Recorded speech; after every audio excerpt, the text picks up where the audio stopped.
Visit the ancient Americas, where lost civilizations reshaped the face of the earth into magnificent cities hundreds of years before Columbus, then vanished from history.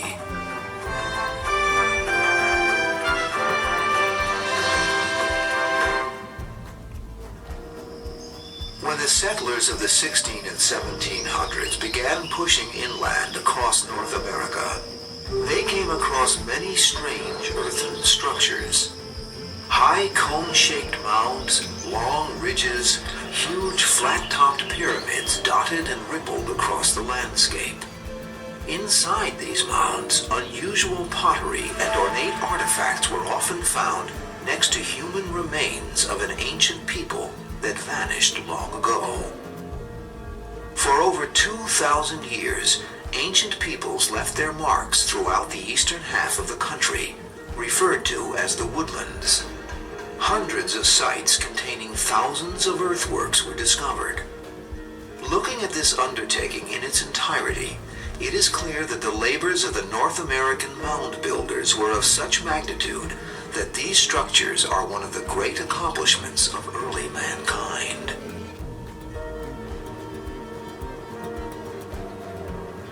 The first Europeans to explore North America came across huge earthworks, mounds which excited their curiosity and their greed for the treasures that might be found inside them.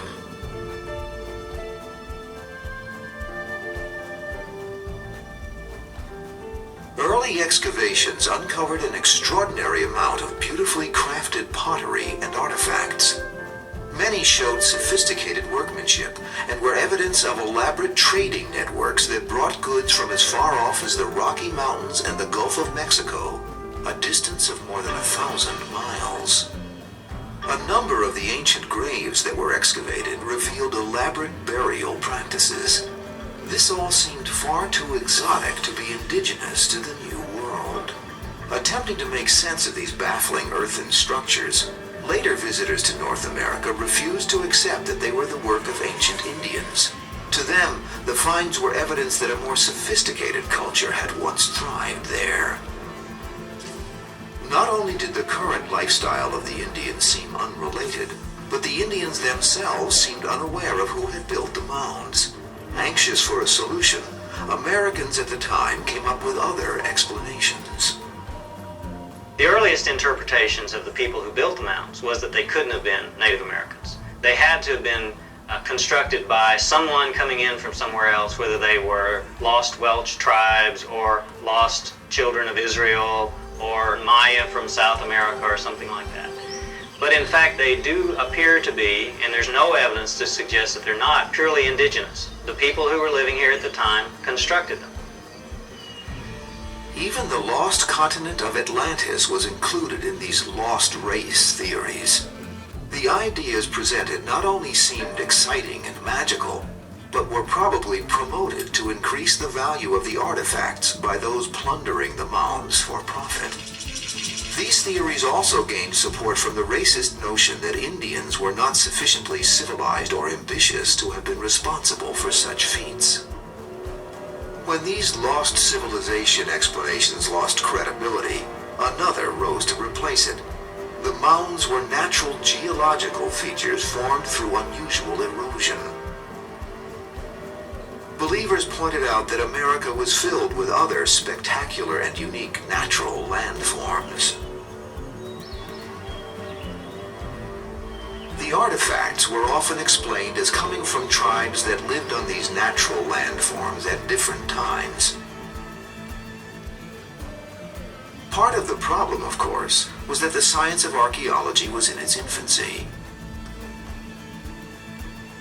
Other tribes had indeed inhabited the sites both before and after the era of mound construction.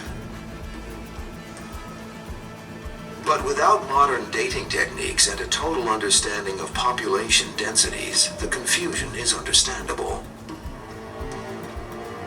It is hard to believe how the largest ancient structures in North America could ever have been misinterpreted as geological forms, even though hundreds of years of weather and vegetation had obscured them. This is one of the more fascinating sites from ancient America that I've read about, and all this learning pretty much has come in the last 24 hours, and I was pretty fascinated, pretty horrified. We're going to go down to Detroit, Michigan, look at some truly lost history here. We are going down to one of the most important sites of ancient America, not a trace left of it today.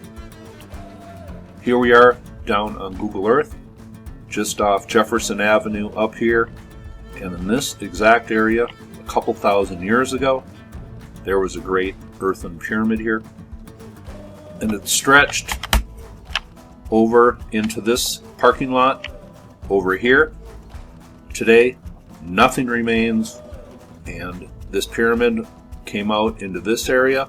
It was over 2 football fields long, but this is the site in the Delray neighborhood in Detroit where a massive earthen pyramid once stood, and it wasn't alone.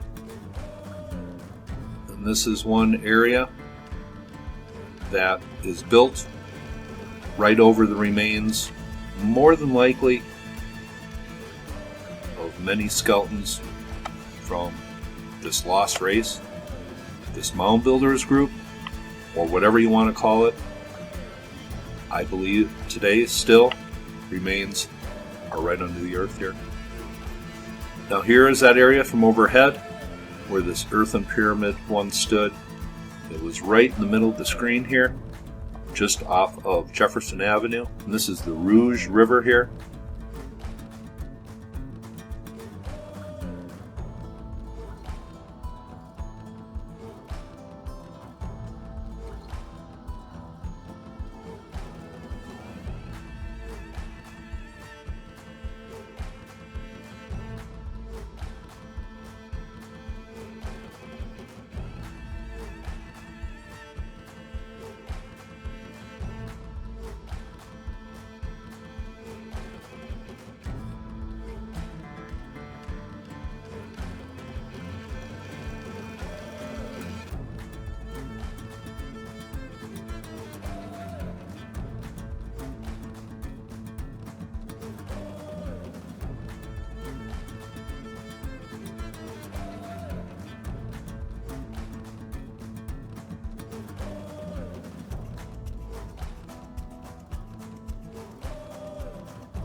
Now I will leave a few links below, but here is the map.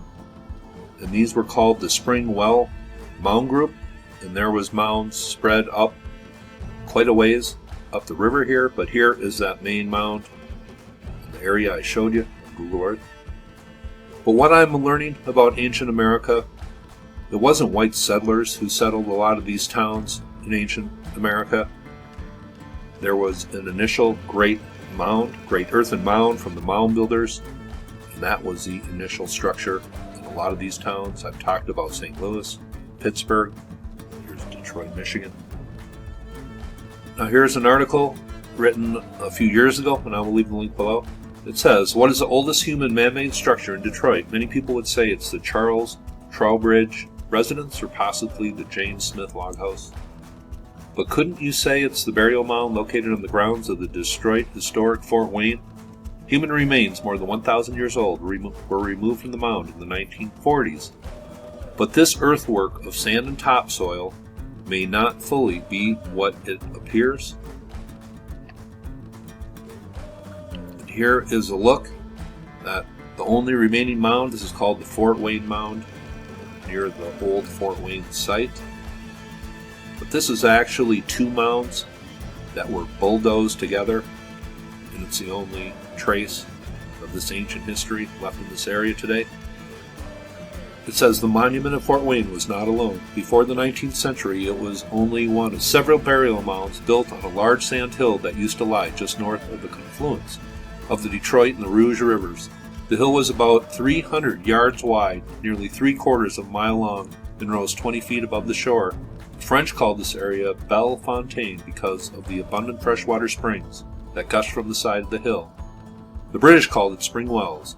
The name was retained by the Americans when the area was incorporated as the Spring Wells Township in 1818. At least 3 burial mounds were built on the sand hill at Spring Wells. Farthest to the southwest was the Fort Wayne Mound. On the northeast end was the Copper Works Mound, so called because it was adjacent to a copper smelting operation. It says northwest of the Great Sand Hill was Karsten's Mound, also called the Circular Mound.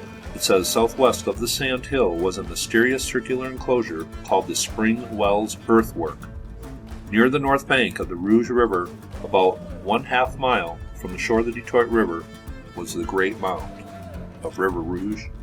Here's a diagram of a massive circular earthwork located where Detroit is located now today, very near the mound site. This is just southwest of the mound site, and I am assuming it's on this, what is called Zug Island here. I think that is where it is located today. Today, obviously, looking much different than it did a couple thousand years ago.